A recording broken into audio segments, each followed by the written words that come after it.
आपातकाल के दौरान कांग्रेस ने चुपके से संविधान की प्रस्तावना में समाजवाद और धर्मनिरपेक्ष शब्द जोड़ दिए, जिसके खिलाफ सुब्रमण्यम स्वामी ने संविधान की सुप्रीम कोर्ट में याचिका डालकर ये मांग की थी कि इन शब्दों को हटाया जाए, लेकिन सुप्रीम कोर्ट ने एक बार फिर इस मामले की सुनवाई टाल दी। स्वामी की इस जनहित याचिका को सुप्रीम कोर्ट ने ये कहकर टाल दिया कि आज हम पर काम का बहुत लोड है, इस मामले की सुनवाई अब हम छुट्टियों के बाद करेंगे।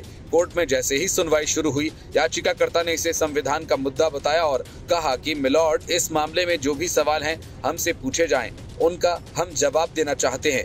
इस पर जस्टिस खन्ना ने सुब्रमण्यम स्वामी से कहा कि मिस्टर स्वामी, इस पर हम छुट्टियों के बाद सुनवाई करेंगे, आज हम पर काम का बहुत दबाव है।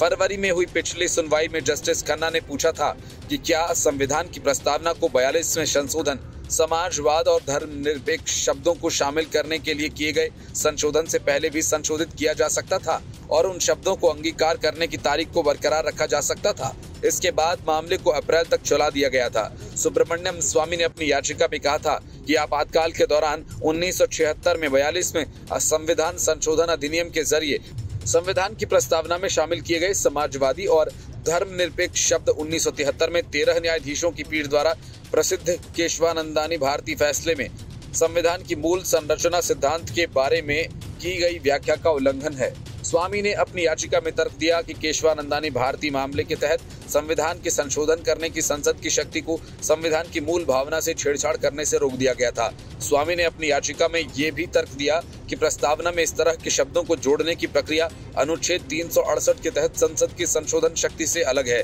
उन्होंने याचिका में ये भी कहा कि डॉक्टर भीमराव अंबेडकर ने भी इन शब्दों को संविधान की प्रस्तावना में शामिल करने से इनकार कर दिया था, क्योंकि वो नहीं चाहते थे कि संविधान नागरिकों को उनकी राजनीतिक विचारधाराओं को उनसे छीने और उन पर किसी तरह की विचारधारा थोपी जाए।